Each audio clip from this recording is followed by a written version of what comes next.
جیسا کہ آپ نے دریافت کیا، پوچھا کہ آج کل جو مشاعرے چل رہے ہیں کیا اس سے اردو شاعری کا بھلا ہو رہا ہے؟ میں اس بات کو جو ہے یوں کہنا چاہوں گا کہ شاعری کا تو بھلا نہیں ہو رہا ہے.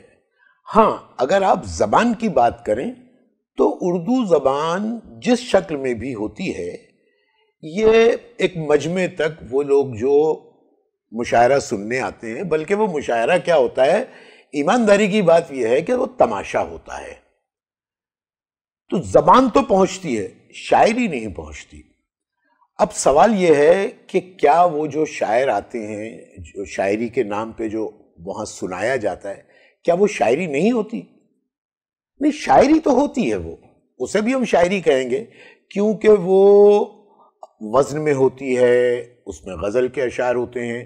کچھ اچھی شاعری بھی کب وہاں مل جاتی ہے، ایسا نہیں ہے، لیکن بڑا حصہ شاعری کا وہ ہوتا ہے جو وقتی طور پر لوگوں کو انٹرٹینمنٹ کا ذریعہ بنتا ہے، لوگوں کے انہیں مزہ دیتا ہے، اور پھر اس کے بعد دوسرے لمحے، دوسرے دن وہ بھول جاتے ہیں.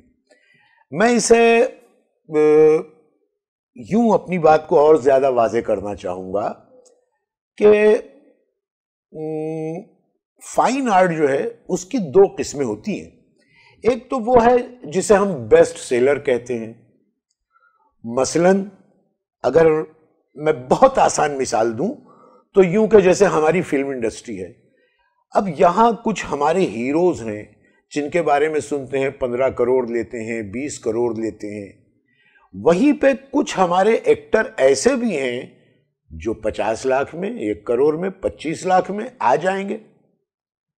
لیکن وہ لوگ جو 25 کروڑ لیتے ہیں، 20 کروڑ لیتے ہیں یا 15 کروڑ لیتے ہیں، جب بحیثیت اداکار کے، ایک فنکار کے بات چلتی ہے تو نام لیا جاتا ہے نصیر الدین شاہ کا، نام لیا جاتا ہے ابھی چند دنوں پہلے انتقال ہوا ان کا اوم پوری کا.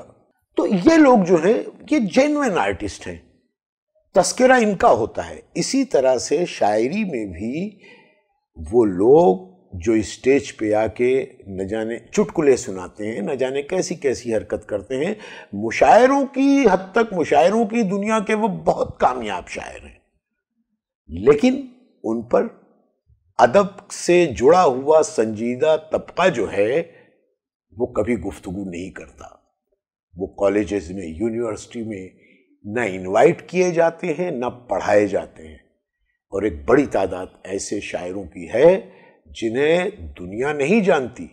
جو لوگ سنجیدگی سے، ادب سے، لٹریچر سے جڑے ہوئے وہ انہیں جانتے ہیں، ان پہ گفتگو کرتے ہیں، ان پہ باتیں ہوتی ہیں، ان کے شعر سفر کرتے ہیں یہاں وہاں، اردو دنیا میں یا ہندی دنیا میں، اب دونوں ایک سی ہو گئی ہیں، ایک دوسرے کو سنائے جاتے ہیں. یہ بہت بڑی بات ہے. شاعری ہر دور میں ہوتی رہی ہے، اچھی بھی ہوئی ہے، بری بھی ہوئی ہے. مشاعرہ 25 سال 30 سال پہلے جو کیفیت تھی وہ بہرحال آج نہیں رہ گئی ہے. مشاعرہ کم ہو گیا ہے، تماشا زیادہ ہو گیا ہے. میں سمجھتا ہوں کہ شاید میں اپنی بات کہنے میں، سمجھانے میں کامیاب ہوا ہوں.